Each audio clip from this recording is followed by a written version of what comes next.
we talk a lot in the classes about how we're so product orientated instinctively, whether that's nature, nurture. We're obsessed with outcomes. We're obsessed with effort equaling, objective good. And so much of solid creative process is the opposite, is just going, well, fuck it, I'll just try it, and if it don't work, it don't work. I'll just do it again, and I'll do it differently, and I will learn.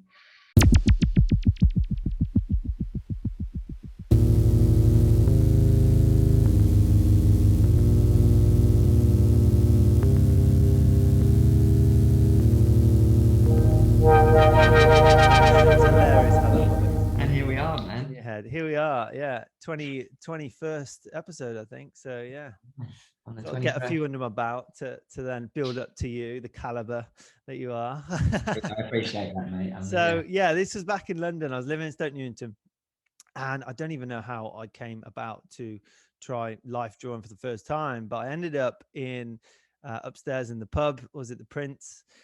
And I was getting so much out of these lessons. And at the time I was delving into, and I remember speaking to you about this, I was delving into lots of yoga, and my yoga practice was really developing, and I was going regularly, and I was getting so much out of it, like a whole in a wholeness kind of perspective and approach.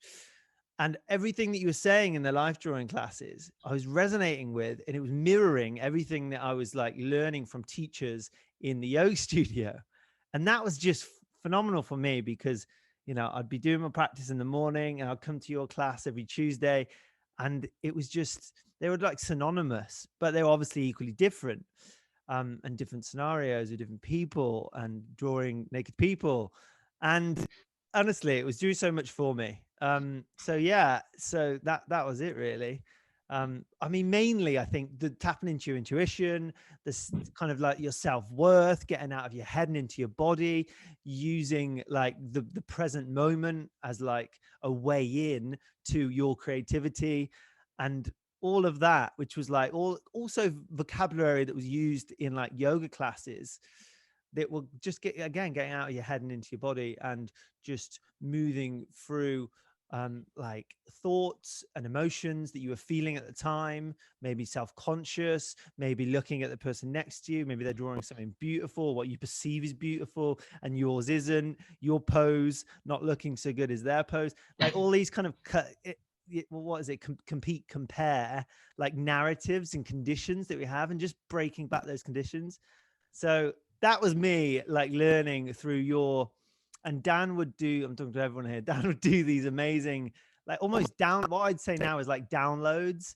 I'm sure that's a word that's used when someone's just channeling some kind of, out there kind of thoughts, and just like channeling it through themselves to speak, and they don't even know where it's coming from. You do these amazing, like almost monologues of like influential, inspirational speech to get everyone out of the heads and into the hand, into the creative mind.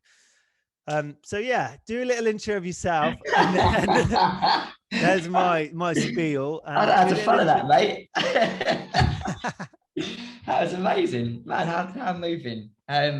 Yeah, thanks, Chris. That means so much, man. I mean, I'm Dan.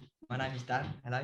I'm an artist primarily, I suppose, or at least would like to be. And alongside my practice, I've been teaching primarily life drawing classes for about 10 years.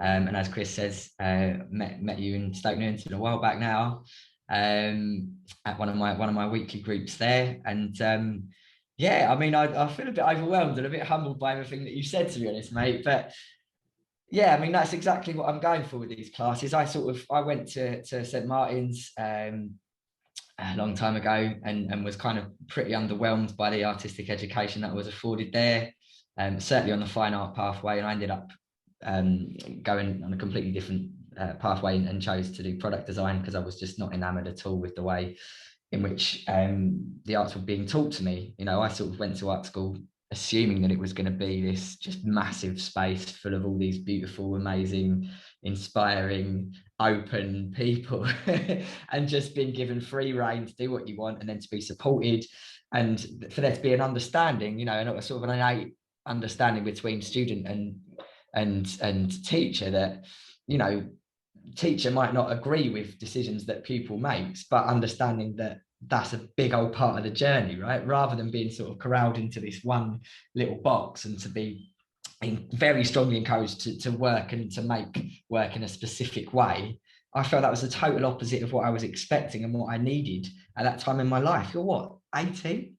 You do your arts foundation 17, 18. You've got absolutely no idea who you are as a person, let alone as an artist. You know, something as sophisticated and as complex as channeling human experience and influence, to then, you know, construct some sort of filter that allows you to eject all this amazing, inspiring work that is at once you and also universal.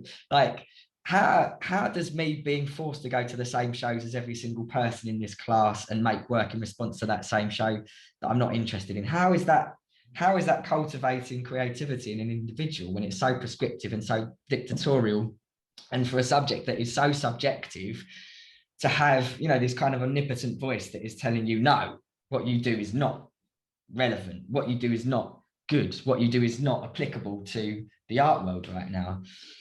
So to just fill in the gaps there, I was kind of quite a traditionally minded painter when I went to art school, and was like into portraits and very Renaissance flavored sort of stuff, and I was only kind of just opening my mind to the more sort of modernist and conceptual artworks, and they were starting to filter in. But I sort of went to art school and I was just told, you know, it was irrelevant. What I was looking at, what I was trying to do was irrelevant, and just felt a total lack of support, really, and encouragement for that pathway. And rather than just being told no, what they should go, well, is, oh, that's really interesting, but what about if you have a little look at this and see how that impacts on, you know, your brushwork or the way you use your materials? And it just felt so prescriptive. And I think I sort of, you know, middle class white man, I just sort of internalized all that rage and frustration. It's like, one day, I will show you all. One day I'll show you how to bloody well teach this stuff. And that was kind of it. I graduated, 2010, and had been studied product design for 3 years, and knew that it wasn't what I wanted to do, but I'd had a really nice time learning new skills, and certainly that aesthetic and that sort of more business-like approach, I suppose, definitely aided me a lot going back into the art world after having graduated. There's a lot of people that I know that study fine art, you sort of come out of university, you've got no fucking clue how to be a human being and to be a business person, which is what you need to be when you're self-employed, right? So yeah, came out of art school 2010, knew that I wanted to get back into making. I hadn't painted for years, and I was just in my flat share with some of my best mates, and sort of just chatted to them, and they just let me start doing stuff in the living room.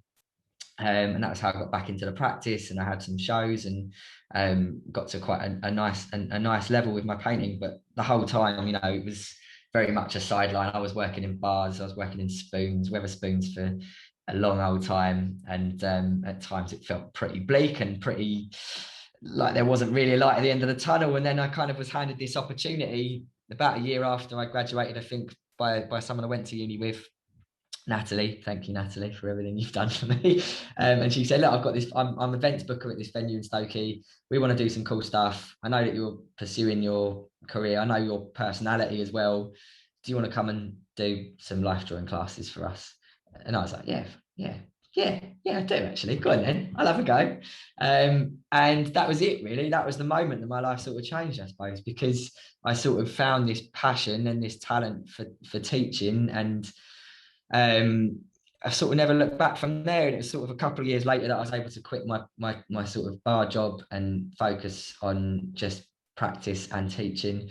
And yeah, the whole teaching thing was all just came from that negative experience, really, I suppose. I did a little bit of reading, but the majority of the sort of ethos and the lessons that I try and teach has all just come from myself and my experience of being an artist, and knowing what works for me, and knowing what sort of approaches I need and mentality that I need to make good work, and to just translate that enthusiasm and to translate that passion. And I don't want to speak ill of other teachers or other classes, but I sort of felt that same kind of lack of inspiration in other life drawing classes that I'd been to before I started. And I just thought, look, there's an opportunity for someone to do something a little bit different now.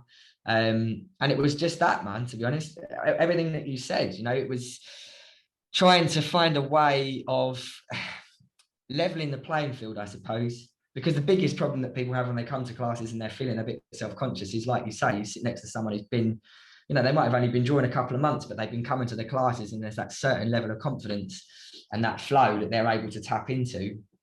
and anything that sort of disrupts you from just connecting with the materials and the process is going to be detrimental to your outcomes and to your enjoyment of the whole event. So for me, I suppose it was about almost becoming a disruptive influence as a teacher. So I'm very, very much part of the experience. You know, I see myself as a collaborator, I suppose, with the model, with the music that I put on in the class, and with the students. I try to create an environment in which everybody feels as if they're improvising together.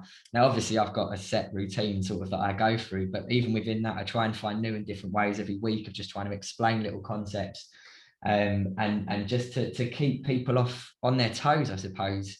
Because that, for me, as an educator in the arts, you know, I say at the start of every class I run, that's the hardest thing to get people to do, is to relax. If you can't break through that, you ain't going to do anything. And I'm sure it's the same in yoga. And the more that I talk to people from, you know, all the different disciplines, whether it's arts, whether it's movement based, you know, whatever it is, there is so much overlap in so many parts of our lives. And you know, it really, really strikes a chord with me, and really, really makes me feel very proud that you would say that a lot of the stuff that I talk about in the class, you know, resonated within your yoga practice. And it's one of my proudest achievements when people come up to me and say, look, the stuff you talked about, I took that to work the next day, and I taught people in my team that the next day. And that for me is just mind-blowing, you know, and especially considering it, what, you know, that I don't think I'm sort of unraveling like never seen before truths of that, but I think it's the way in which I'm able to package it up. And I suppose it's about, as well, trying to find a way of tackling subjects, concepts that might seem, forgive me for this sort of phrasing, but sort of highbrow or dense, or exclusive. You know, a lot of the art world is very much about sort of elevating oneself above the norm, sort of taking these ideas and repackaging them and presenting them to people in a way that feels completely approachable and feels completely understandable, and using language that is both inspiring but also not overly complicated or overly fluffy. It's straight to the point, and it's very quick, and it's intense, and it's about just shaking that little bird cage that is normality and human being and external indicators, I suppose, of being responsible and being a mature person. You know, they're the things that you've got to smash through. All that stuff that is, this is how I should behave, this is how I should respond. You know, we talk a lot in the classes about how we're so product orientated instinctively, whether that's nature, nurture. You know, we're obsessed with outcomes, we're obsessed with effort equaling, you know, objective good. And so much of solid creative process is the opposite, is just going, well, fuck it, I'll just try it, and if it don't work, it don't work. I'll just do it again, and I'll do it differently, and I will learn. And there's so much of what I talk about is obvious, and so much of it is not highbrow or particularly complicated. It's just not been told to people. It's not in curriculums. It's not taught to kids. Just telling them that it's all right to make a fucking mistake. Do you know what I mean? Like, how is that something that people find difficult, that you ain't going to be right all the time? And like, I have a complicated relationship with some of my students as well. And please stop me if I'm just going on too much here. But sorry, my can. Like, I've taught tens of thousands of people, maybe even hundreds of thousands of people. And every class, there is always one or two who just can't quite do it. And I've always found that really fascinating. And I've thought about it a lot, Danny, is because it affects me when I'm teaching. If I see someone really struggling with these ideas that I'm putting forward, or really resisting them, do you know what I mean? And you can see it physically. You can see someone uncomfortable in my class. You know, what I want to see when I look at is people like yourself who are just, you know, just taking it all in and just absolutely losing themselves in it. That self-consciousness has gone, and it's a physical thing, and it is like an amazing improvised performance between everyone in the room. And I feel very privileged to watch it when it's like that. But then it just takes that one person in the corner of the room to just go, oh, I don't need this, man. This is rubbish. And it's really interesting down the years trying to work out exactly what that is, because I can tell from the minute someone walks into my class pretty much now whether they're going to like it or not. And it's not to do with their experience, it's not to do with whether they're professional artists or not. It's all to do with, I suppose, confidence in some ways, and whether that's misplaced confidence or whether that is not misplaced confidence.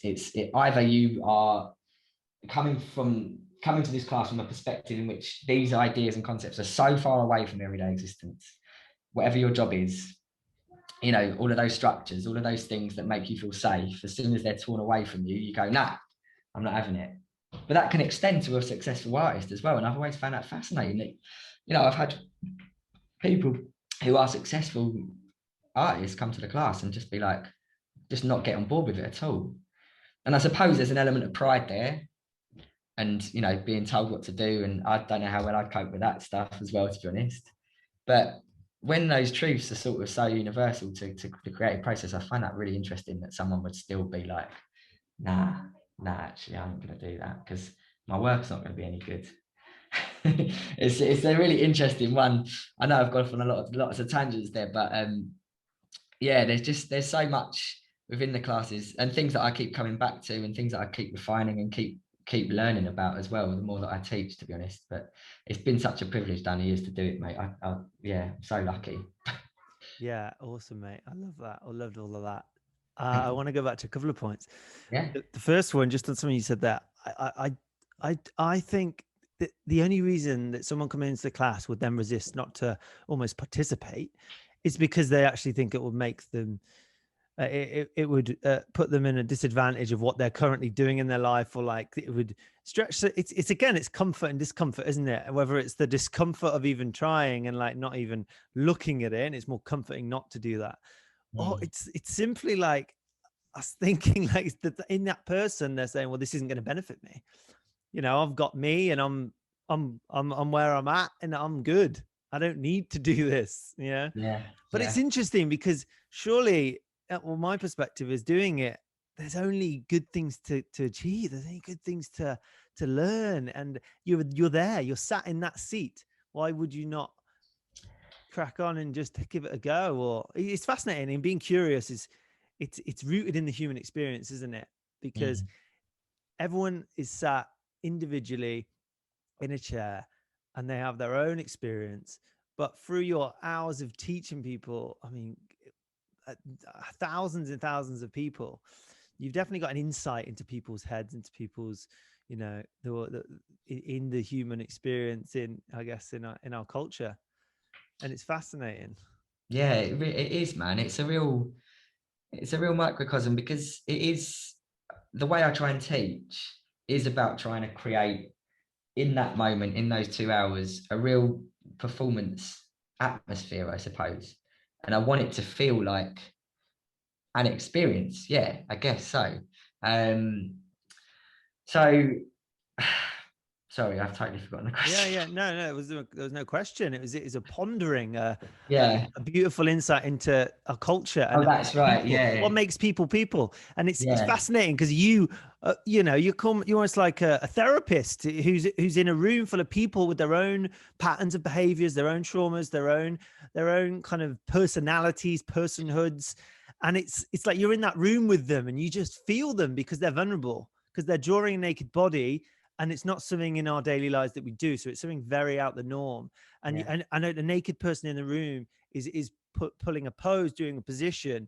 And it's like this interesting environment. If everyone was drawing a bowl of fruit, it would be very different, wouldn't it? And it's like everyone's exposing themselves, like, and it's like you just get in your own head. We do live in our heads these days. It's a modern day of living. We're generally not in the present. We're, you know, pondering the future or regretting the past. And it's like this energy. It's like right now, oh, am I going to offend this person? Because if I draw them a certain way, like I'm not, you know, people are watching over my shoulder. It's just an interesting environment. But no question there. I think going back to what you were saying about the mistakes as children. Now, if you do not have the willingness to make a mistake, then you are not being creative. Every child is a genius, a creative genius. There's that amazing study, the NASA study that looked at a certain amount of children, and they found that 98% of them had creative genius. They did it to teenagers, 15% of them, adults, 2% of them. Yeah. Amazing. So it basically gets, you don't grow into creativity, you grow out of it. So every one of us humans is creative, which it's innate. And And as adults, it does get conditioned out of us. And we can talk about the education system, which you, again, right back to the start, you were talking about this. And I think that's a really interesting area to kind of probably have a little more look in, because were you experiencing in the fine arts, like something you experienced as almost that you recognized in school or primary education or college? I suppose it was kind of college, but because we look at education now and we think, well, it's not serving people. It really isn't. It's very divergent thinking. It's not convergent. We don't look at being creative, thinking freely, creative thinking. It's very much like convergent. You're taught something, you remember it, you retain it, and you write it down in a test. And it doesn't encourage creativity, and that is just fact. It Yeah. doesn't in our in our schooling system. Was that what you were experiencing? And also another question, what kind of made you not conform and just think, oh, well, this is the right way? Or did you always have this kind of like deep feeling of like, well, that's not, that's not integrity. That's not me. How did this kind of like play out? Interesting. Well, I'll take the education system one first. Um, my mum was a primary school teacher, recently retired, 40 odd years. She taught year two, mainly year three. Um, and she was always very passionate about the arts. And I was very fortunate to grow up in the household that I grew up in, mum and dad taking me to galleries, mum and dad being incredibly supportive of the decisions that I made, whether they were bad or whether they were good, being very liberal, being very open, and really exposing to me to all of that stuff young, right? And having a conversation with her about the education system, certainly when I first started teaching as well, I remember having some really fascinating conversations with her about how that had changed over the years, even at primary school level, the amount of pressure that has been put on teachers to quantify results, right? And to show marked development and learning and box ticking, and the arts don't fit into that, and I understand it, and it's not me. You can't blame teachers for that. It's the system in which they're having to operate and the immense amount of pressure. And you're also certainly at primary school level, which is, you sort of saying that from very small children to teenagers, a lot of that creativity, I would suggest, even by the time you've got to secondary school, is already well on the way out of your system, because of that pressure that even little kids are feeling now with the SAT system, with every single school year now, and in primary schools being subjected to exams and tests, right? I mean, we're so obsessed with quantifying things, and this is, you fold that back into what I try and teach. That is central to so many of the problems that people have when they start to draw, because they want to quantify and they want to be able to have a simple system of yes or no, this is a good drawing, this is a bad drawing. And you sort of end up going down this mad black hole of like, well, how am I going to know if I'm good at drawing? Because I should be able to know it. And the academic way of doing that is to see whether you can be accurate and representative and copy what the world is around you, because that's the easiest way of being able to tick that box. And what I'm going to try and do with my classes is show you that, you're shutting off so much of what's exciting about this process when you work in that way. And it's you can't blame any individual when it's a systemic problem. But even within that, the pressures that everybody's under to show results and to have a system that is quantifiable and that you can turn into handy little graphs and show that your children are ahead of Norwegian kids in the 2021 or whatever. There's just this constant dick swinging going on that is just a much larger problem than just the primary school system. But yeah, it's almost like it is systemic. It's a measurement of results, and we need to measure things. We need to see things on paper. We need to see statistics, rather than like measuring the happiness or how do you feel? Do you like your job?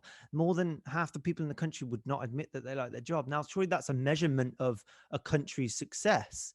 It's not. People generally, aren't happy. You have to go to like the Amazon rainforest to feel true happiness.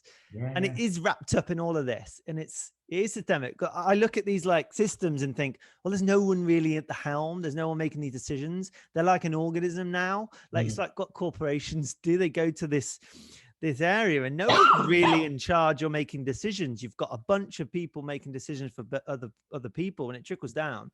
But really, it's just like its own organism operating through like growth and Yeah. these and yeah, growth for growth's sake. Yeah, and serving no real purpose and not really benefiting anyone who's kind of touched by it. That's the sort of madness of it, is that kids, especially, you know, I've got my 2.5-year-old now, is at a point where he's drawing and making shapes and like drawing things that he can attach, identify as to, that's a whale, that's mummy, that's daddy. And it's so special, mate. Like I just watched him draw a whale yesterday and just was like ugly crying, just watching this kid like tap into that insane energy. Like, we are so privileged as a species to be able to absorb information and inspiration, channel that through our own personalities and our own emotional states and our own feelings, and create something that wasn't there before. Like, what a fucking mind-blowing privilege to be able to do that and to have that impact, no matter how small that is. That is still a thing that you have created. And to not just champion that, and to not just be able to have an hour a day to just go, do you know what, kids? Fuck all that. I don't care if you can spell balloon or not. Just sit down and just, if you're feeling a bit angry, fucking take it out on the paper. Do you know what I mean? It's not just the creative process. All of this has massive impact on us and the way in which we process our emotions and the way in which we are as people and how we inhabit space and how we inhabit our lives. Because if we don't have those outlets, how are we going to learn to understand how we feel? I just think making is such a huge part of coming to terms with your emotional state, and a huge leveler and a opportunity for people to balance themselves. And you know, that's a big part of classes as well. Life drawing has become this kind of, again, I hate to label these things because it makes me feel tense as well, because again, you're just quantifying and ticking, but it's become a part of this kind of mindfulness movement. And it has seen this massive surge in popularity because for people, it's an opportunity to get outside of your heads. But for that to not be part of growing up, I just feel so sad about it. It's terrifying, man. Like, for kids, even, I know like nursery's a different thing, but I couldn't imagine in 2 years now going to school and like having to like revise for a test and to feel shit if he doesn't do good on that test, when maybe you can fucking draw like an unbelievable picture, or maybe you can compose a tune. Like, how is that not of equal, if not more value than someone who can fucking read some information and give it back to you? And it's worrying, but part of me is also optimistic too, because there are so many other opportunities for learning now for people, and it doesn't just have to be through that system. But it's going to be so difficult to kind of turn that tide, and I'm aware that, you know, it's not an easy fix at all, but I find it startling and scary what my mum would talk about with regards to the pressures that these kids are under. And you know, you look at the statistics with kind of mental health in young kids, and you know, it's clear, like, we need to play, man. We ain't designed to just sit and learn and be robots. Like, there needs to be that outlet. And yeah, that was a big part of these classes as well, I suppose. But it makes me feel very emotional kind of thinking about all that stuff, and certainly now being a father and kind of being able to play that to my kids as well, and how much I want to engender that play and kind of be that role model in some ways to them. You know, it feels really stark and really like a very important thing as well, I think, especially now. So yeah, I mean, the sort of second question was like, where did it come from within myself, right? Kind of, was there always this kind of stubborn, pig-headed, fucking arrogant little prick? I mean, yeah, that was basically it. No, I mean, I sort of touched on it already, but you know, my mum and dad were very open-minded. My mum especially is a very emotional person, and quite musical, and she used to make a lot of art as well. And my dad as well, in his own way, is a very creative man too, and certainly not a man who is interested in what other people think about him and how he presents himself. And sort of between the two of them, I'm kind of presented with this opportunity, I suppose, to yeah, be supported by these two amazing, warm, supportive people to be brave, because that's what it comes down to, really, isn't it? I think I remember talking to you about this when you were kind of at this point in your life, and just how scary it all feels to just go, right, fuck it, I don't know, I'm going to earn money, but I'm just going to do it, right? And I've met so many people down the years who were in similar situations, who maybe went to art school, and then there's those pressures and those box ticking pressures to be like, well, you've got to earn 30k before you're 21 or whatever, and you've got to go off and make your money, and you just end up, it's the first thing to go. You haven't got time, you haven't got the energy to do it, and it requires both of those things to do it well. So I'll stop doing it, and you just kind of open up this big space within yourself that nothing else can really fill. There are obviously, you look at other disciplines, and for many people that becomes yoga, or it becomes movement. Climbing for me is kind of my detox away from my own practice, because obviously my practice is now also work, and it's interesting, that kind of relationship that I have now to making as well. So there's certainly, it's not just the arts that can fill that void, but having seen it firsthand down the years, how much of an impact it has on people, and how revelationary it can be for people to just go, fucking hell, it's been 20 years since I picked up a pencil. This is amazing. And people getting emotional, like people crying in a class, just going, how have I squashed this bit of myself? How have I neglected this part of me that is so positive and so uplifting? And yes, it's frustrating at times too. And yes, it can be an awful thing as well, speaking from someone who does it, or used to do it every day of their life. But we're just so, again, I've said it before, but we're just so privileged. We're so lucky to be able to do it, and to kind of squash that down is just madness to me. But yeah, so for me, myself, I had this amazing support network. I think it was quite partly ego based at school. I sort of had my thing, so much of it at that age is like, where do you fit into this school system? Keep talking about these systems, don't we, and kind of quantifying things. And I think it probably came from there, because I was always the art guy, and I had long hair. Imagine that. I had long hair down here, and I was in a band, and I was always a bit nutty, and always had a weird sense of humor from my dad, kind of all the comedy that I grew up watching.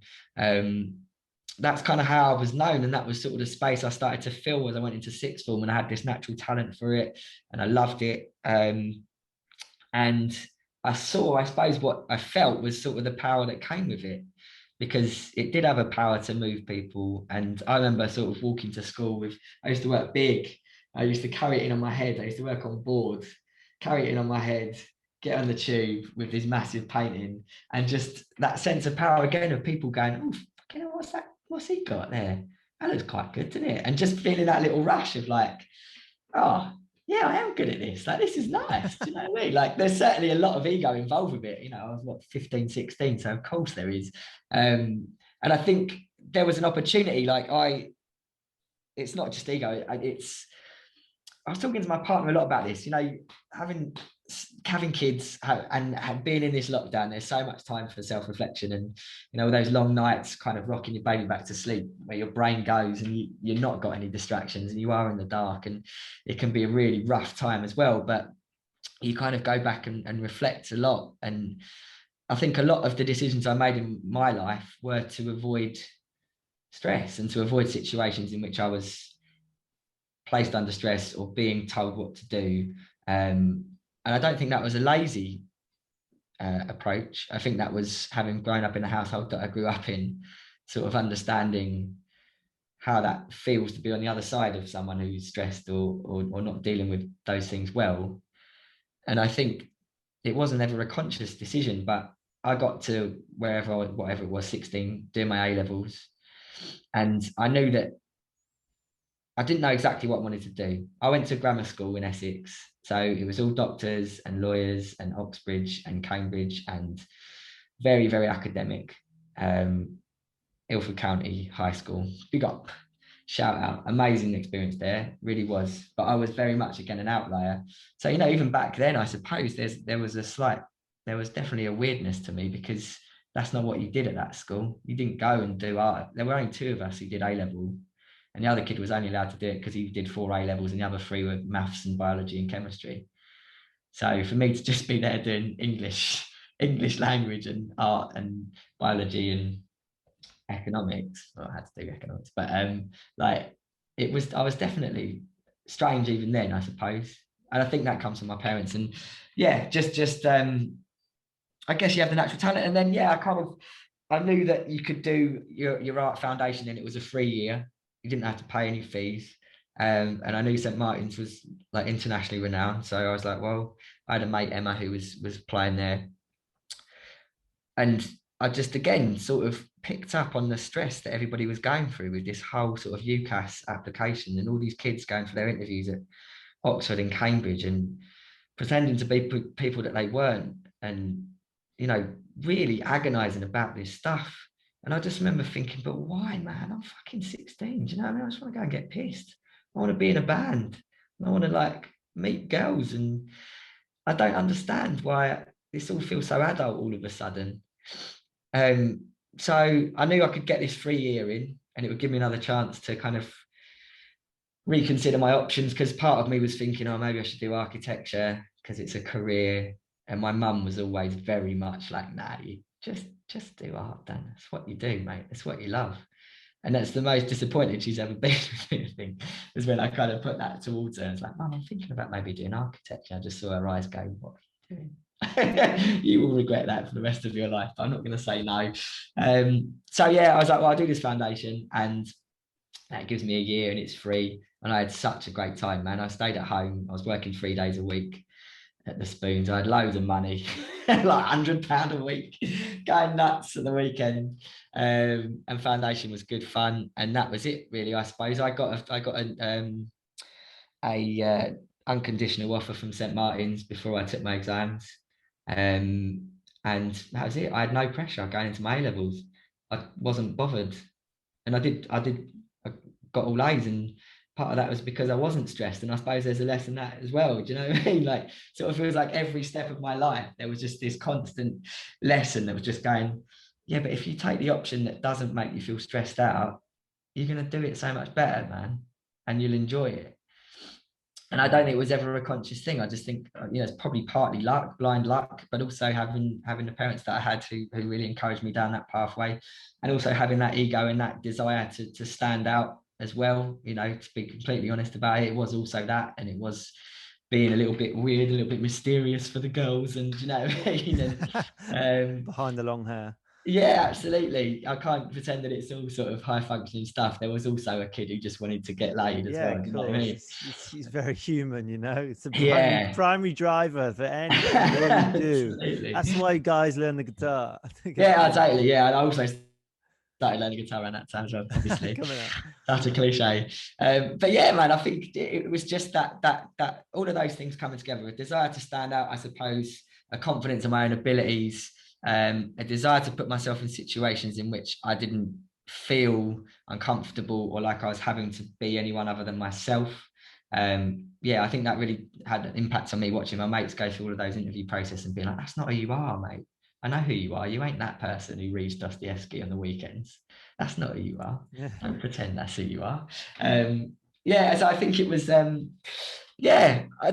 just a very unique confluence of stuff. And then I suppose going to university, I think it was partly a continuation of that, but also a bit of a sense of my pride being hurt, I think, because I sort of came from that situation of being, you know, Billy Big Bollocks and the best artist in the school and the one that everybody knew. And there's only two of us who did it. And I got my art awards and I got my full marks and I got my unconditional offer from St. Martin's. And you go and you think, right, this is it now. New Damien Hirst. Get ready for me, art world. And you turn up and it's a fucking machine. St. Martin's especially, I mean, mate, it's a business, right? And it sort of has to be to operate in the system it's in. But it was just this production line of like hundreds and hundreds of kids in every single year. There's no way to stand out. There's no way to get individual feedback. There's no way to feel special or to feel loved or to feel supported, really.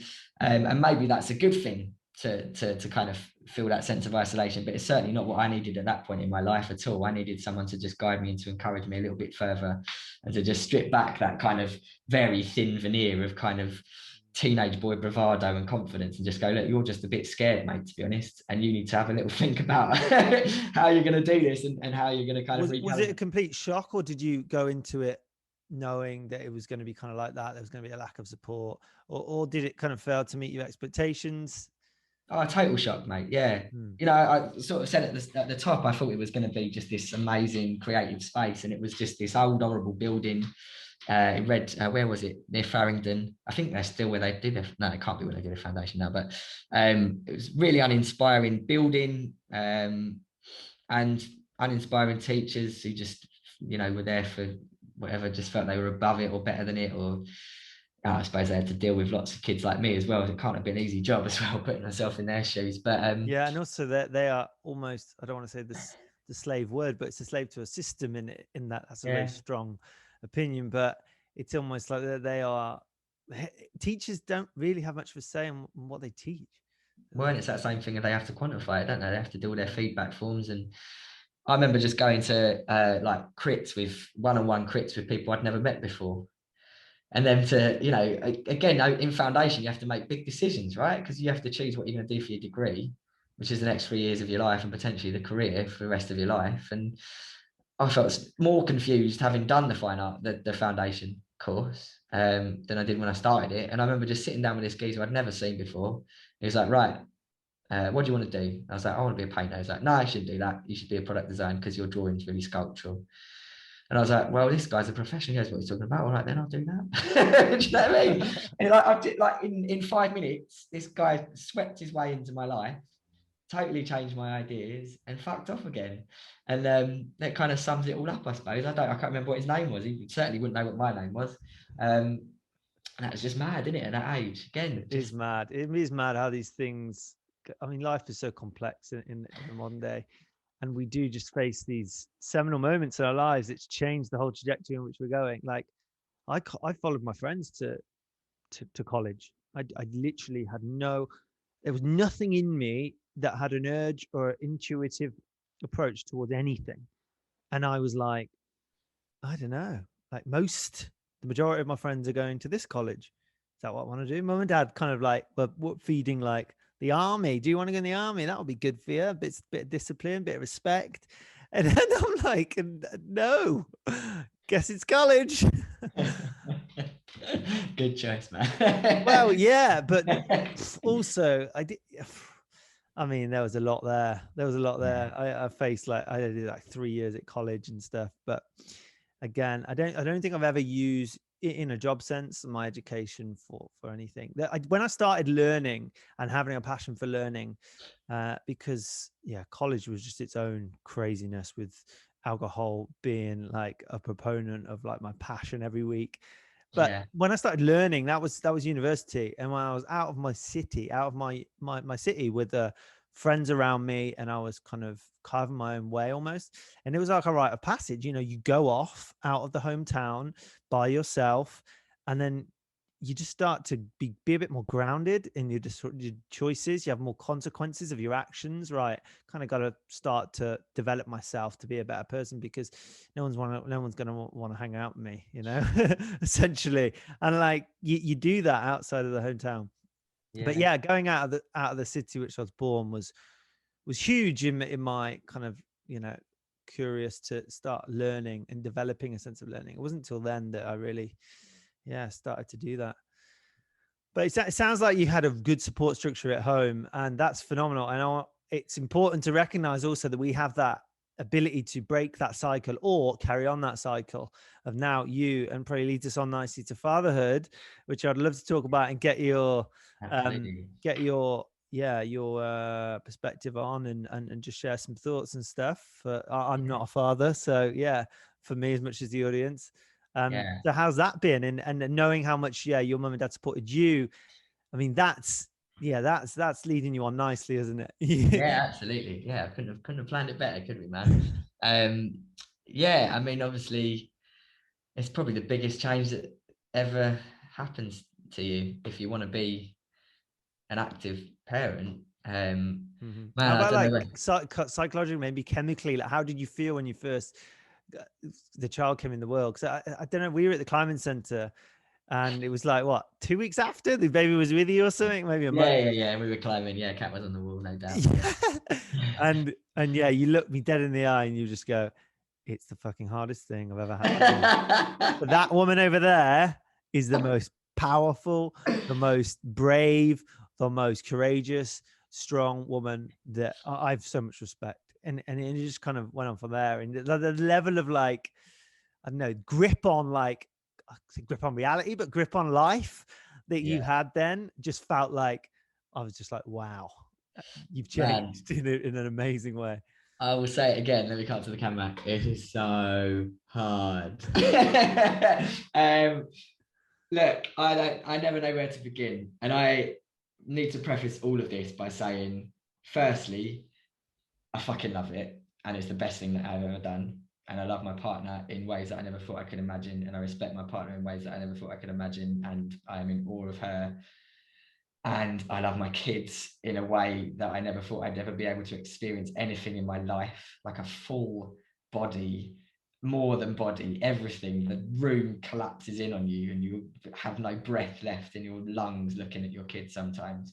And they are just the most joyful, incredible things, but they are also the weightiest, most terrifying little bundles of flesh you will ever hold in your hands, because man, right, okay, so let's go back to the start. All right, so let's start at the start and then see where we go and see how many times I end up crying.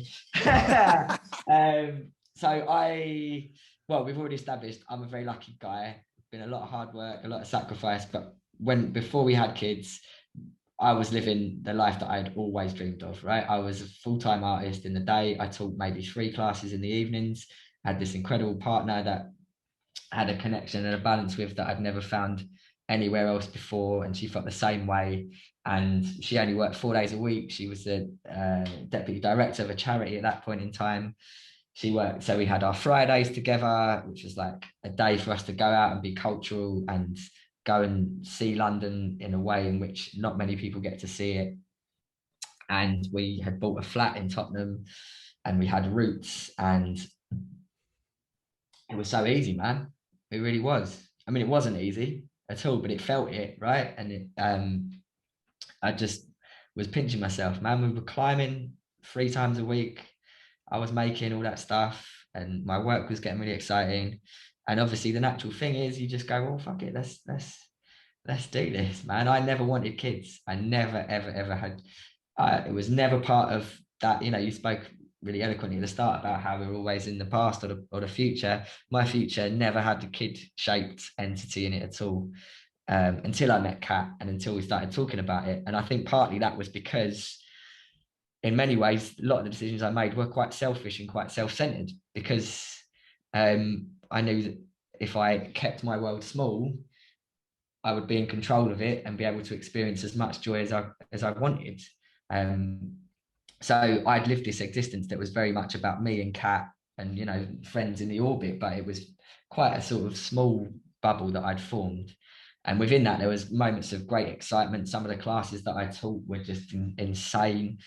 Did classes for like 200 people at Village Underground in Shoreditch, and, you know, real like pinch yourself moments as to where my career had got to, and everything felt like it was really moving along at knots. My climbing was getting really good as well. Like I was getting strong, and it just felt natural. And I will never forget the day, because I think Kat still didn't really trust me when I said I was all right. Like I was happy to do it. And I will never forget the day she told me, and how scared she looked when she told me, and how I said, do another test, I'm going to go for a walk. Oh, wow. Because I just need some time to process this insane information. And I just remember as soon as I left that door, I just knew. I was like, yeah, no, of course I'm going to. This is the most amazing person I've ever met. And this is an opportunity to make some more amazing people, right? So I had a little walk anyway, came back, and she just came down the stairs, and I just will never forget how she looked. So open and scared, I guess. And I just sort of remember looking at her and just seeing her without saying anything. She just knew. And it was mad. It was massive. Like that was a huge moment for both of us. You know, you're basically going, yeah, this is it now. This is us. and we're gonna do this as a little team. And then the pregnancy was pretty good. Kat was climbing. We were both still climbing. Kat climbed until 35 weeks or something. Absolutely nuts like that. So she was fit and healthy, and we were fit and healthy, and really just excited about it. And I sort of, nothing ever prepares. Everybody says nothing ever prepares you for it. And I think with my sort of optimistic nature and how easily things had sort of come to me up to that point, I just thought, yeah, it'll be fine. Like, I don't have a normal job. I can do as little or as much work as I want. I'm going to be around a lot. I really want to be part of this kid's life. I want to help Kat out as much as I can. And we've got this amazing relationship. And yeah, we won't sleep very much, but we'll be all right. We'll be fine. I remember having these conversations with Kat walking around the park. We're like, yeah, but everybody else complains, but that's them. We're different, aren't we? And then you have a kid and you watch your partner go through pain that you could never imagine, an experience that you have no understanding of, insofar as that has been building for 9 months of their lives. They have been preparing themselves physically and mentally in a way that you could never do. So they're in a completely different situation when it comes to the birth. And you're sort of this weird little entity who gets in the way and is sort of stood there with the gas and air, just going, oh, just have that, mate, just have that. I'm doing stuff, I promise, I'm really helpful. And I watched her become something more than human in this process, in the water bath, just gas and air. And you are just filled with so much fear and sense of the unknown, and just that sense of being so small and yet connected to something so enormous and unfathomable and universal, that it feels completely overwhelming. And then at the end of that process, having watched your partner go through all of that, they hand you this little thing and they go, here you go, mate, good luck. And you fucking look at this baby, and everything up until that point has been saying to you, best moment of your life, mate. It's best day of your life. You'll look at that baby and you'll feel things you've never felt before. The world will be in Technicolor. It'll be like a Disney film, little bunny rabbits jumping through the fucking hospital. And I looked at that baby and I thought, fuck. Like, literally, that is the only thing I could think is, fucking hell. What am I supposed to do with this thing? Like, this is insane. I can barely take care of myself, and now I have all the responsibilities not to turn this little thing into a psychopath. And it was from that point for me, I felt like I was doing it wrong, because so much of what you read about it, so much of what you hear about it is all of that stuff that I've just said, is this chocolate box Disney version of childbirth. And to be fair, the birth itself, we were very fortunate. There were no complications at all. There was no trauma attached to that at all. And, my experience of it, aside from feeling like a total spare part, was just one of complete admiration and awe for my partner. And it was a really incredible thing to watch. And I was so grateful to be there and to witness it. But that whole idea of life changes, yes, but it doesn't just become, you don't just know, right? There's no switch that flicks in you and you're like, right, dad mode, sweet, sorted, I know what I'm doing. And that for me was kind of the source of all the problems that I had, because to be honest, Chris, the first 6 to 8 months of that period of our lives, I've got so little memory of it, because it was so traumatic. And not in it was quite a visceral way, to be honest. But I have never in my life before felt so helpless, so useless, and such a fucking liability as I have every single day of my life for those first 6 to 8 months. My partner had very minimal postnatal help and support, which I think is quite a common thing for people who are low risk, which again, understandable. There are lots of people who need assistance a lot more than me. But she was given minimal support around breastfeeding, which is so fucking hard. And it doesn't just happen. Again, like everyone, it's the most natural thing in the world. The amount of pressure, mate, so much of it is, and this is not to in any way reduce my partner at all. So much of what I found hard about it was watching what she had to go through and not being able to help her. and feeling so helpless. And on top of that, having all of these stereotypical notions of fatherhood sort of all of a sudden piling down on my shoulders.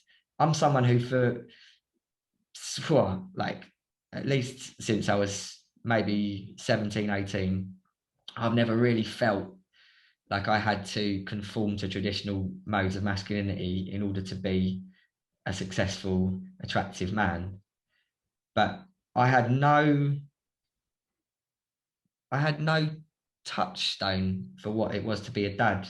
I had no reference point other than films. And I didn't want to read any books because it just felt like, again, it's such it's not a universal experience for any one person. And I didn't want to feel like I was doing it wrong because of that. But I just felt for the first time in my life, I was like, I didn't know how to be a man. And that wasn't something that ever mattered to me before. It was never that sort of gendered ideal, and it's not now. But just for that little period of my life, all I could think of was the only way I can help my family is by providing for them financially. Pretty much that was it. That was all I had. So I stopped painting and I stopped making and I started teaching loads. I started taking on loads of extra work. I was absolutely fucking exhausted. My partner couldn't breastfeed without injuring herself horrifically, but she was very, very stubbornly attached to the idea of doing it. I totally understand that because there is so much pressure on women to have to breastfeed, even within the NHS. The posters that you see on the walls when you go to a clinic, it's all, you must breastfeed your baby. Don't even think about bottle feeding them. Why would you bottle feed them? So she's there feeling like a failure, literally putting scars on her fucking nipples to try and feed this kid, bleeding every single time, crying every single time she has to try and feed this kid. You're talking, what, 8 times a day? And I'm stood there going, I can't do anything to help the 2 people in the world that I love the most. My kid isn't getting fed. My partner's already had to go through the most traumatic, physically, the most traumatic experience you could ever go through, giving birth almost. And it's not just that, it's the psychological pressures that she's now under, not just as a woman. Like, it's the same thing on their side. And again, I feel it's difficult speaking as a dad because I don't want to feel like I'm in any way undermining a mother's experience, because the intensity and the scrutiny and the pressure on a new mum is so much higher than for a dad. And again, just immense respect to anybody who does it. And to sort of see the new level of psychological pressure that was placed on her with feeding, with being competent and being, outwardly sort of put together, and, we're doing a great job and everything's fine and my baby's happy, and our baby wasn't happy, and our baby had colic, and our baby wouldn't settle, and we couldn't put our baby on his back, and he would scream for 5 hours in a row sometimes, and we didn't know what the hell to do. We didn't have to stop it. And for the first time in my life, I had no way of controlling that situation. And I just had a break, mate, to be honest. Like, I just was not myself for 6 months. I was full of resentment, not just for myself, but for my own kid. I hated him. I honestly hated him. I looked at him, and rather than all of that soul enriching love, I thought, you've fucking taken everything away from me. You've taken my partner away from me. You've taken my practice away from me. You've taken all the things that I hold joyful in my life, all the things that I've worked so hard for to construct. And saying this out loud, mate, I feel like such a cunt. And so you imagine internalizing that, not feeling like you're able to discuss this, certainly not with your partner, certainly not with your parents. I didn't have any other mates who were dads, really. Certainly not any mates who were dads and who were wanting to be such an active part of their kids' life, or were able to, sorry, not wanting to, but were able to be such a part of their kids' lives and were around so much. So you internalize all that and you just start getting worse and worse, right? Because you're going, well, you ain't a dad. You ain't doing this, mate. You ain't a man. You ain't achieving what you're supposed to be doing. This is supposed to be natural. This is supposed to come easy. You're supposed to be smashing this, buddy. Everybody's been telling you you'll be a great dad. So why aren't you being it? And I just got worse and worse, man, to be honest. And I had postnatal depression. I didn't, in the end, thankfully, well, not thankfully, but in the end, it wasn't bad enough for me to actually go and start a course of therapy. But I spoke to people on the phone. And for me, it was just basically doing what I just did, saying it out loud. as soon as I said it out loud, I went, yeah, I do feel that way. And I feel that way because my life has completely changed.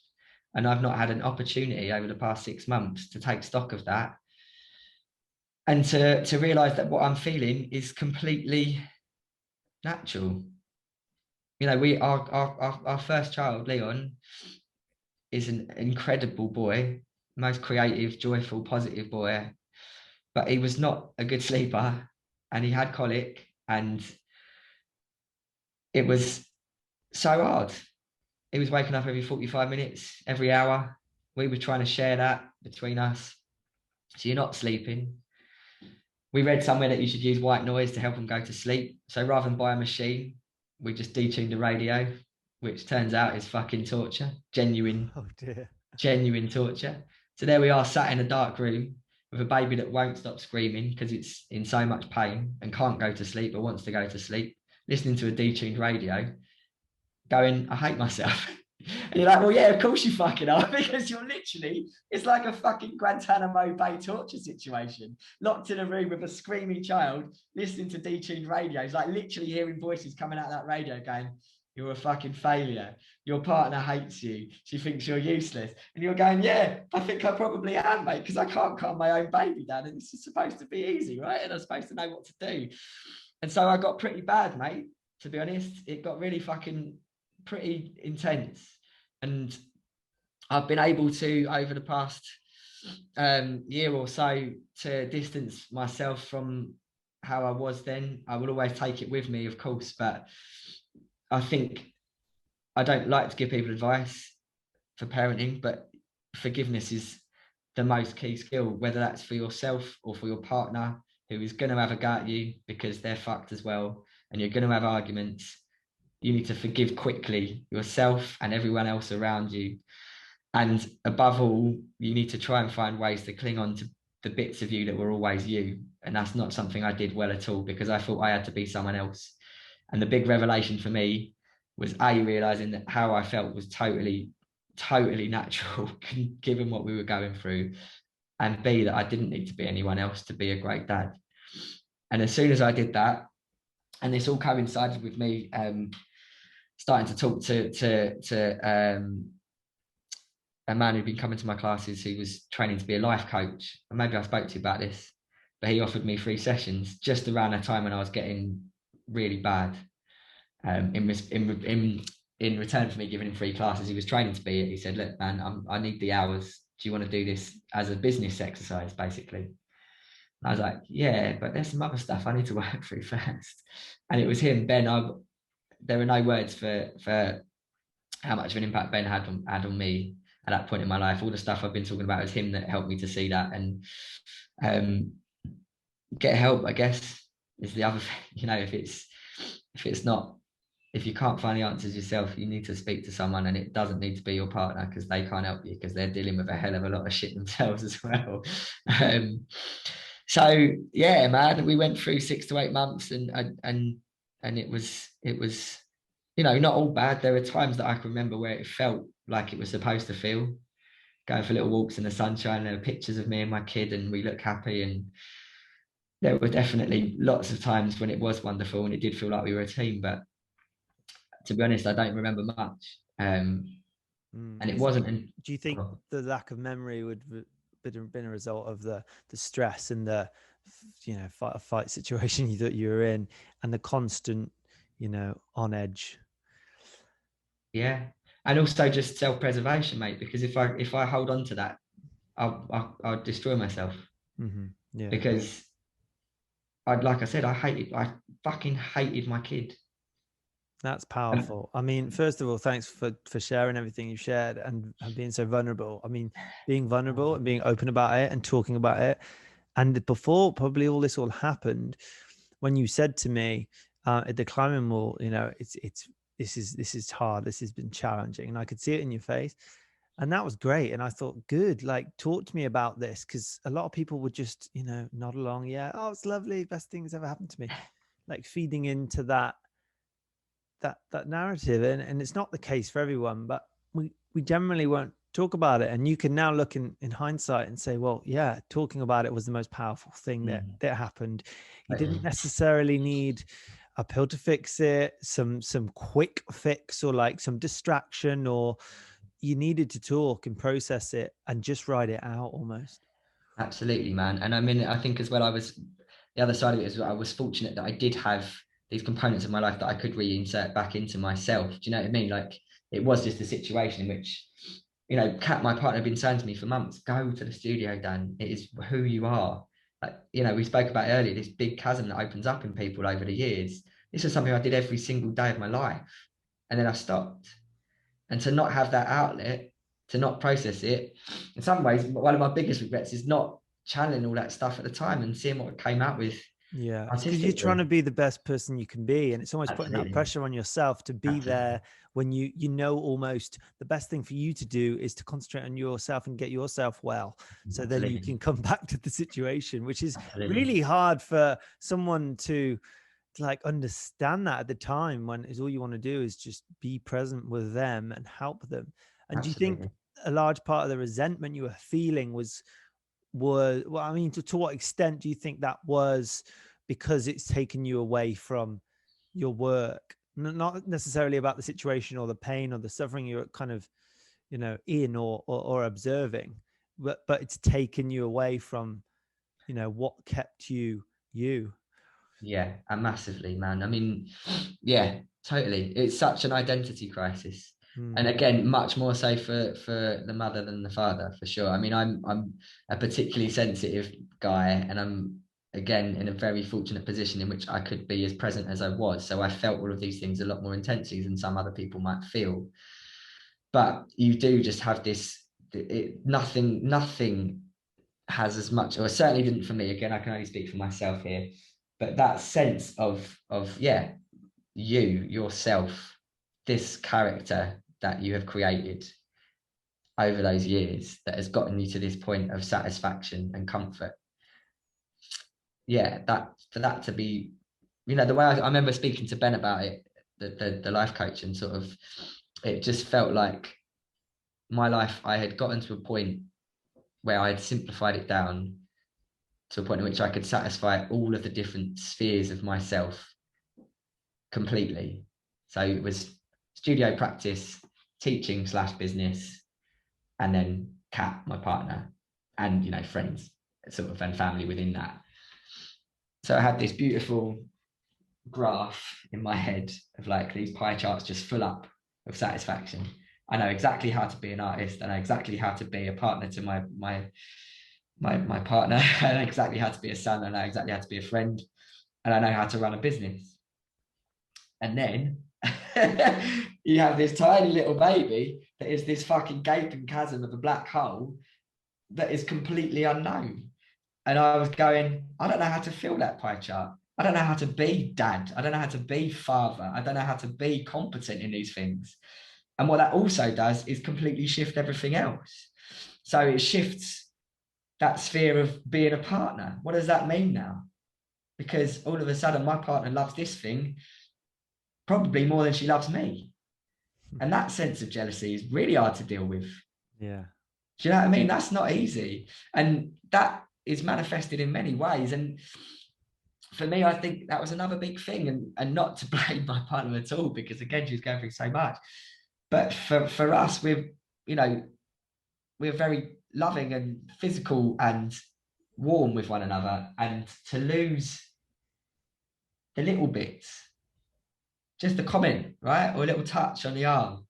There was none of that all of a sudden. It was those little moments of intimacy more than anything that affected me and the way I felt about her, and the jealousy that I felt, and the inadequacy I felt, not just as a dad, but yeah, as a partner, because she didn't look at me anymore in the way that she always looked at me, because she was looking at the kid. that she was trying to keep alive. You know, Mm. what a responsibility. Of course she's not going to look at me and go, oh, that's a nice shirt you got on, Dan. Of course she's not going to fucking care, because she's got to keep this fucking thing alive, Dan. Yeah. But you don't have that opportunity to go, you know, float above these thoughts because you've had 3.5 hours sleep in half-hour chunks and you've been listening to a detuned radio for 6 hours in the night. Do you know what I mean? So of course you don't have that. So are you talent. saying get a dog first so you can witness that jealousy and observe it? Because No, I'm joking. Because Nina, my partner, would love a dog, and we will definitely get a dog soon. But yeah. I know she's going to love that dog unconditionally, and I'm going to cause her more issues than the dog. I mean, it's a good. I mean, the one thought I have now when I see a family with a dog is you are fucking mental. If you've got kids and you've brought a dog as well, I've got no idea who you are, mate. I don't want to be your friend because you're nuts. Why would you take more responsibility on? I think, yeah, it's probably a good indicator. It's never going to be as intense. I mean, I think, yeah, again, it's partly our relationship was so strong and just above anything else I'd ever experienced with another person, that kind of equilibrium and that sort of utopia, that was what I'd come to expect. I think the potency here is in the identity that you were feeling and that shattering of who you thought you were, what you thought you were, how well you thought you were handling life, and that kind of disembodiment of that was, I mean, there was so much, I mean, what learning in that, much learning about yourself and about like, talk to me about the second child and how that kind of was different. Well, literally, I mean, to be honest, mate, it was, well, just to kind of finish, I suppose, with Leon, and kind of after I'd met Ben and sort of had these revelatory thoughts, it was literally like a switch. Honestly, as soon as I just forgave myself and just went, yeah, you're going to have to deal with some of the ways you behaved and some of the things you said and some of the things you've done. And you don't just forget those, Dan. You work through that with your partner and you come to terms with how that was. And I think it's stuff that she's still processing. I don't hold on to it. But, you know, I can't, because I've got to carry on with my life and continue to be a good dad, right? So there are things, and I think, to be honest as well, just another thing as well that often came up was that because I didn't want kids and because she could sense the resentment, there was always that underlying thing as well of her going, you never fucking wanted this anyway. Do you know what I mean? Which never quite left until I kind of healed a little bit. There was always that sense, I think the arguments would always have that underneath everything. It was her assuming that I didn't really want this to happen. And that I'd made a huge mistake, which, to be honest, at times I did feel like that. And underneath that is a lack of security, safety, and you detaching from the unit. Yeah, totally. So I mean, I had this switch flipped, and I remember very, very clearly there was one week when my partner was sick, really sick and couldn't get out of bed. And I just had a week of looking after Leon on my own. And that was the moment when I went, oh yeah, fuck, this is how you do it. Like, literally, you just need to be yourself. There's no other way to be.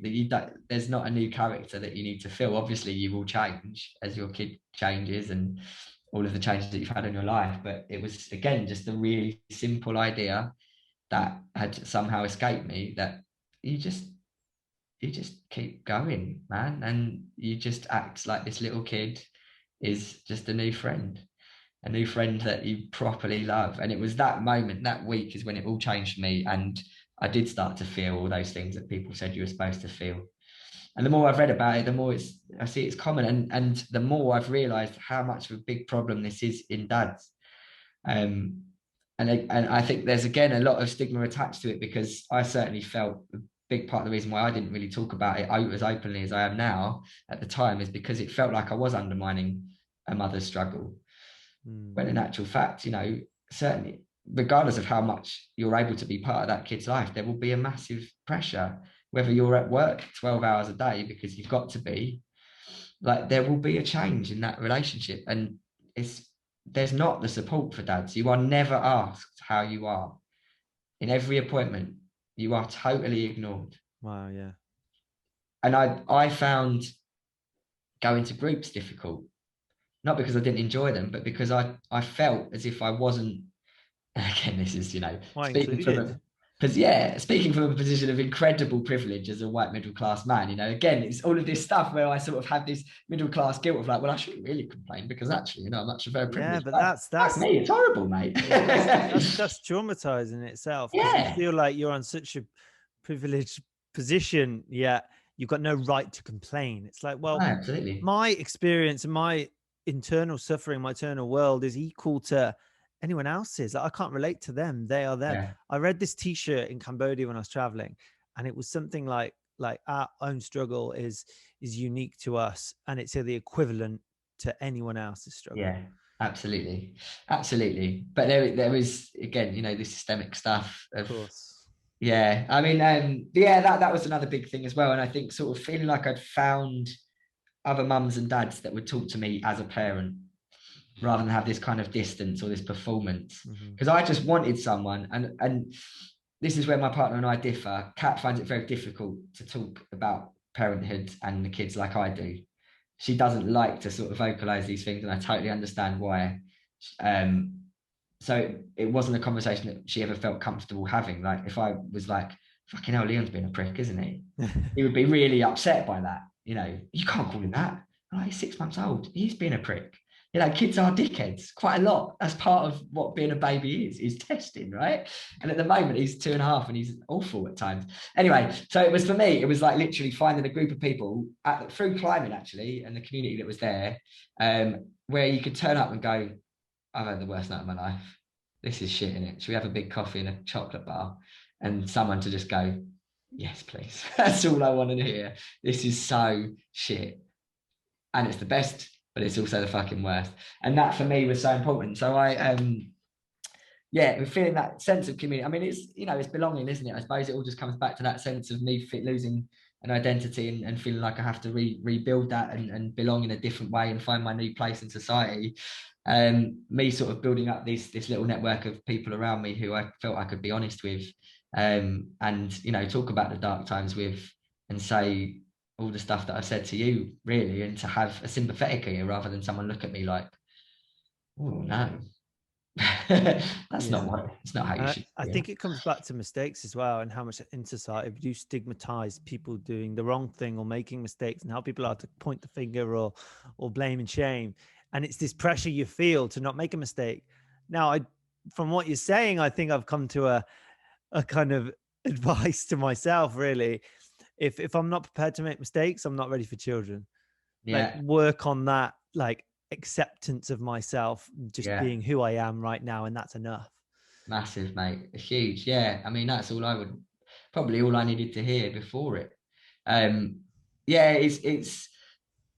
It's a mad thing, mate. It is incredible. I don't have a shred of regret. It's the best thing I've ever done, and I've learned so much. Yeah, exactly. It's interesting how different my partner and I still are about things. I think Kat really holds on to her guilt. I mean, that's very much her as well as a person. I sort of mentioned already, I feel like I'm able to sort of compartmentalize that bit of myself and understand that wasn't me, really. That was years and years of societal influence and sort of unconscious pressures that I soaked up into myself, sort of bubbling its way to the surface and going, hiya, don't be yourself for 6 to 8 months. I've been able to kind of distance myself from that. But I think that's to do with the amount of pressure that's placed on the different genders. But I think Kat, for instance, still feels very guilty about breastfeeding and still feels like she wasn't able to provide for our son. And that's still something that she's having to work through as well. So yeah, I mean, it's not an easy thing to do at all. Again, I've been very lucky that I have these little systems and structures that have allowed me to kind of re-engage with myself quickly and to rebuild that sense of self. Whereas obviously Kat has gone through it all again and has had to go through pregnancy and birth and being a new mum again and feeding again and broken nights again, and then how that's impacted on our older kid again. And I mean, something I didn't talk about as well, which is kind of apart from my experience, but just another thing around motherhood, like just not just the sort of expectation around feeding and stuff, but also just the physical changes that you go through and the psychological impact that has on people. Kat was someone who always is very healthy and fit and engaged with her body, and you know, like I was saying, was climbing up to 35 weeks, and you go through this amazing transformation where, like,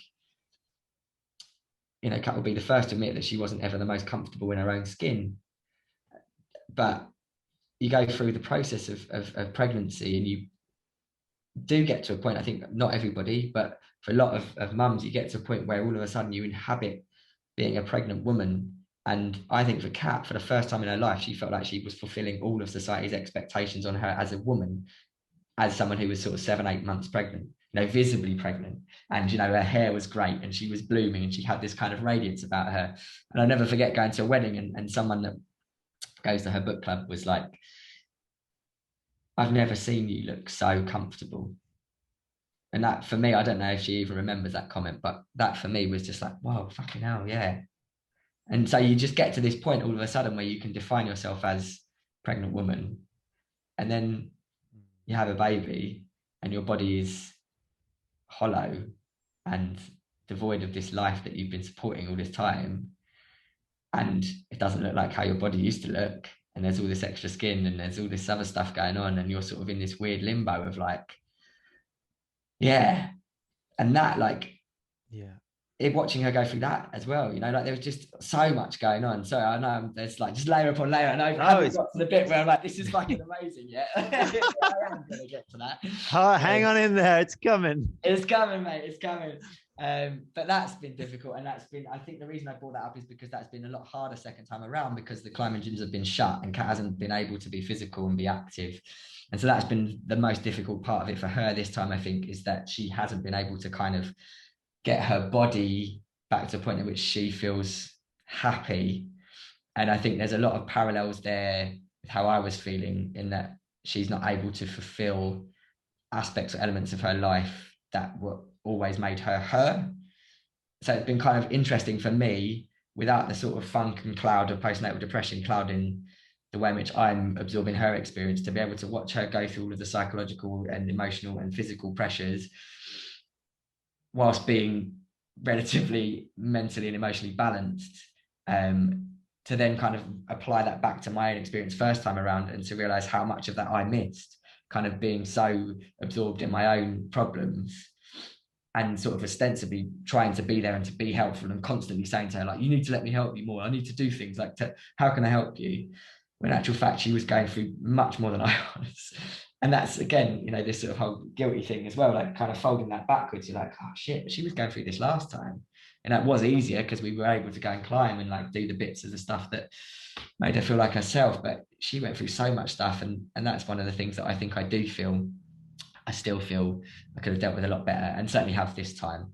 But yeah, all right, let's go on the good bits then, because I don't want to just put you off, mate. Because yeah, I mean, like I said, like I had this week when I switched with Leon. He must have been about 8 months or so, and I was like, yeah, fuck it, I can do this. I'm really good at this now. I know what to do. And from that point onwards, Kat went back to work just before he turned 1, and then I was looking after him 2 or 3 times a week, I think, just the 2 of us, and it was just amazing, man. Just the other side of it is just like so enriching and challenging, yes, but man, like the pride and the love that you feel for these things. And yes, a lot of it is crushingly boring and repetitive, and you have to read the same books, the same things. And I must have wasted about 3 months of my life just pushing a swing. But those little moments that just make it all worth it, when they look at you, or it's their first words or their first steps or the first act of kindness, where you're just like, oh man, this is so special. This is so exciting. And, you know, I love what you said about sort of, you need to be ready to make mistakes. I think that's a huge part of it, because you're not going to get it right all the time. And I still lose my temper at him sometimes, and I still regret the way I act at him and raise my voice. And, you know, there are certain things that I, even from this week, that I would take back. Yeah. But it's part of it. I think what you said about how quickly you can how quickly you can forgive, that's powerful, and that's to do, you know, your relationship with your partner, because in those moments it's so important to forgive and just let go. Totally. You have to, man. It just doesn't work otherwise. And I think what actually is amazing is how much you learn from a toddler. You know, we've said it right at the top, the level of creativity and the level of fearlessness and the total absence of feeling like, you know, their whole life is making mistakes, because that's how they grow and that's how they learn. Like, oh, I just smashed my head into the corner of that table, I won't do that again. Yeah. Do you know what I mean? Right? You don't dwell on your mistakes. Yeah. And, you know, maybe daddy does shout at me because I pooped on the floor or whatever for the third time in the week. But in 20 minutes, I'll be wanting to cuddle. Mm-hmm. And that love is so deep and entrenched within them. And I have learned so much from Leon, and I will learn so much from Dylan. And not just within, you know, not just from my perspective, but just from him as an individual human being who is starting to grow a real serious personality, and a real amazing level of empathy. Mm-hmm. And to see these what you would assume to be very sort of sophisticated and mature emotions being enacted in, you know, a 2.5-year-old is so overwhelming and powerful. And I think, again, universal lessons. You know, many wiser people, more intelligent people than I have spoken about how much you can learn from children. There's a bit from talking about Dostoevsky again. I brought him up earlier, didn't I? As being a sort of pretentious twat. But there's a bit in The Idiot where he's talking about how people need to be more honest with kids because they can take it, and actually talking to them like they're adults, and not hiding things from them. All right, obviously, don't tell them everything, but having that honesty in your relationship from that early an age, and to see the response and the level of sophistication in the response, and again the level of understanding and the level of empathy and sensitivity within these creatures is just overwhelming. And you know, there is a crushing sense of responsibility that you have to shape these kids and to give them that moral system and to give them that guide. But I think one of the biggest things I've learned is, to be honest, mate, they don't fucking listen. They are their own people. From the second they come out into the world, they are their own people. Our second kid is so different from Leon, so similar in so many ways, but so different. And can't walk, right? He's just about learnt to crawl. And yet his personality, the main facets of his personality, I would suggest, are already pretty much ingrained. And that is amazing to me. And also, I think, alleviates pressure, because all you can do is suggest. All you can do is try and provide that positive role model through your actions and through what you say. But it's up to them to listen. And they're only going to listen to the things that they want to listen to. And that, on a lot of the time, is very fucking frustrating, because you're like, Leon, please don't pick up that knife. And Leon will pick up the knife, right? But so much of that is about learning by doing. And I think my years of teaching and my years of trying to get across these ideas of like, make mistakes, you know, I think that's allowed me to be a better parent, because you can't stop them and you can't force them to do things that they don't want to do, because they are so, well, certainly our kids anyway, are so strong-willed and so stubborn and already know who they want to be. It's just up to you. I think more than anything, it's up to you not to squash the bits of themselves that are themselves, and to let them flourish. And, you know, again, there's all those parallels of me at art school. You know, if you're, as a parent, if you've been given this creature that has all of these tendencies, all of these talents, all of these interests, it's up to you to not tell them that any of those things are wrong, but to encourage them, I guess, and to just support them in that. And yeah, I think it comes down to what you're saying right at the start about collaboration. And that's what you do so well. You collaborate, whoever it is, whether it's with your kid or it's with a room full of people who you're teaching to get out their heads and then draw. You're collaborating. So you're a very good person. You're good natured. You want the best for people. You want the best for your kids. So creating that environment to help them thrive is it the essence of you. and it's like, I want to collaborate with you to facilitate almost a good life, or like I want to facilitate this situation, whether it's drawing or whether it's your kid, learning to ride a bike. It's like, how can I help you thrive? And you making mistakes on the way as well. So Absolutely, like man. Yeah. in drawing class, okay, that didn't work, so I'll go this way.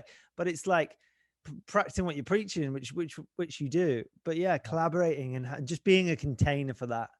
Yeah. It's powerful stuff. Man, it is, and it's all been part of the learning process, and it's certainly stuff that's now folded back into my practice as well. And I'm a different artist now. Obviously, I'm a different person in many ways, but the way it's changed my creative process has been marked for the like positive for sure. The way I treat time now is very different. You realize how much you fuck about, basically. Oh my god, I wasted so much time when I was younger. But you learn how to be productive, I think, and you learn how to be efficient, and you learn how to be a better person, man. Again, like you just said, I make mistakes every day. I do things that I wish I hadn't done to Leon or to Dylan, or said things to my partner that I wish I hadn't said. But if you can just accept the fact that these things are going to happen, because that's part of being a human being who feels emotions and is open to those emotions, what more can you do? As long as you can forgive, like we said, like as long as you can just move on and just say, look, that was it, that's happened, let's move on, let's forgive one another. And that again is you learn that from the kids, man. We learn that from the kids. I certainly feel like I've learned that from the kids. Times when I've gone to bed thinking he's going to hate me tomorrow. I know obviously I'm going to deal with all of this when he's a teenager, months and months of not wanting to be around me, but I just it's an amazing opportunity to learn. Yeah, and be just open to that learning. Yeah, absolutely. Yeah, man. But it's the best, and I can't say much more than that. I think you said a lot. I think it's great. Yeah, mate. Commitment to the growth. Love it, mate. A great way to wrap up. And yeah, mate. Awesome. And we gotta stay in touch more. Yeah, sure. I've learned. I always learn every time I speak to you. So yeah. Well, likewise, buddy. Amazing, mate. All right. Well, thanks for coming on. Thanks for sharing your vulnerability and just honestly just being you, and just commitment to that path and just carrying on and making mistakes, being honest, and your work that you do. It's powerful, mate. It's honestly, the world doesn't need more, successful people. It needs more people to be vulnerable. Absolutely, man. There's a line. I'm never gonna get a tattoo, but if I got a tattoo, there's you said you're never gonna get a kid. That's true. Yeah, that's true. There's a lyric from a band who are very dear to my partner and I, called Frightened Rabbit, and their singer committed suicide about 2 years ago, and he wrote a lyric that is in my head a lot in my every day of my life, which is just make tiny changes to the earth. It doesn't need to be big acts. It doesn't need to be TikTok fame. We are built up to be hungry for these enormous acts to trend and to be viral and to be noticed. But where does that really get you, man? Like, if I can teach my kid how to draw a whale with a snail on its tail, if I can get him to appreciate whatever, fucking Mozart, if I can get him to appreciate Miles Davis, if I can just, even if he ends up hating it, if I can just expose him to these things, and that extends to my teaching as well. I think it's a motto for my life, and it's something that I live by. If I can have the smallest impact on someone's day and make that a positive impact, I've made a change. And it doesn't need to be being president or prime minister of the UK to make a positive impact. And yeah, I think this year more than anything, hopefully it's allowed people to realize that you can pare it all back, and if you can just get your satisfaction from that small little bubble, and if you can find ways to do activities that allow you to feel comfortable and to feel positive and to feel happy, that's all you need. Yeah, that ain't much more complicated than that, really, is it? Redefine. Fuck me, it's hard work. Yeah, amazing, mate. Thanks for coming on the podcast. And no worries, man. Appreciate it, bro.